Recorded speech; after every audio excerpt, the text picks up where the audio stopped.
দুমাসের সন্তানকে কোলে নিয়ে স্কুল চালাচ্ছেন মালতী মুর্মু। বাচ্চাদের জন্য নিজের ঘরকেই বানিয়ে তুলেছেন বিনা পয়সার বিদ্যালয়। এখানে নেই বিল্ডিং বা দামি চেয়ার টেবিল, কিন্তু ছোট ছোট ছাত্রছাত্রীদের আগ্রহের কমতি নেই। মাটির মেঝেতে পাতা চট বা পুরনো বস্তা, সেখানে বসেই আনন্দে পড়াশোনা করছে শিশুরা।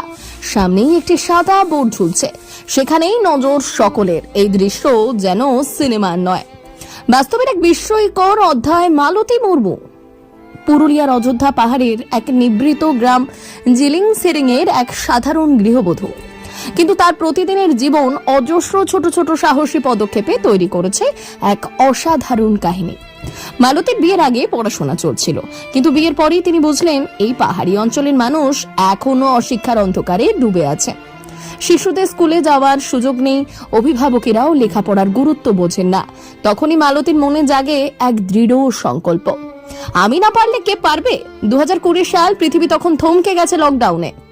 শহরে স্কুল বন্ধ আর স্কুল খোলা না থাকার কারণে এই পাহাড়ি গ্রামে শিশুদের কাছে তো শিক্ষার দরজা তখনও ঠিক মতো খোলেনি। এমন সময় মালতীর মনে প্রশ্ন জাগে, আমার সন্তান যদি না পড়ে, এই গ্রামের বাকি বাচ্চারাও যদি না পড়ে, তবে ভবিষ্যৎ যাবে কোথায়?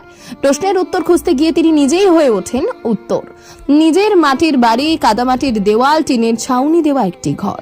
সেই ঘরেই একদিন পরিণত হয় গ্রামটি স্কুলে। টাকা পয়সার কথা তিনি ভাবেননি খ্যাতি বা শিক্ষিতের কথা।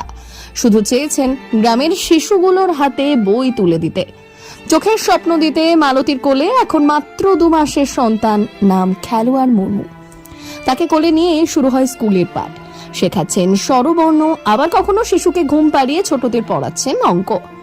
স্কুলে পড়ে তার বড় সন্তানও, তাকে আর অন্যদের সঙ্গে বসিয়ে তিনি শেখান বাংলা, ইংরেজি, অঙ্ক। প্রথম দিকে কেউই গুরুত্ব দেননি।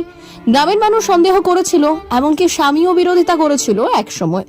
এখন আর তিনিও তা করেন না। এই বাচ্চাদের গায়ে যে একই কালারের পোশাকটি দেখতে পাচ্ছেন, এটি কলকাতার থেকে আসা কিছু মানুষ তাদেরকে দিয়েছে।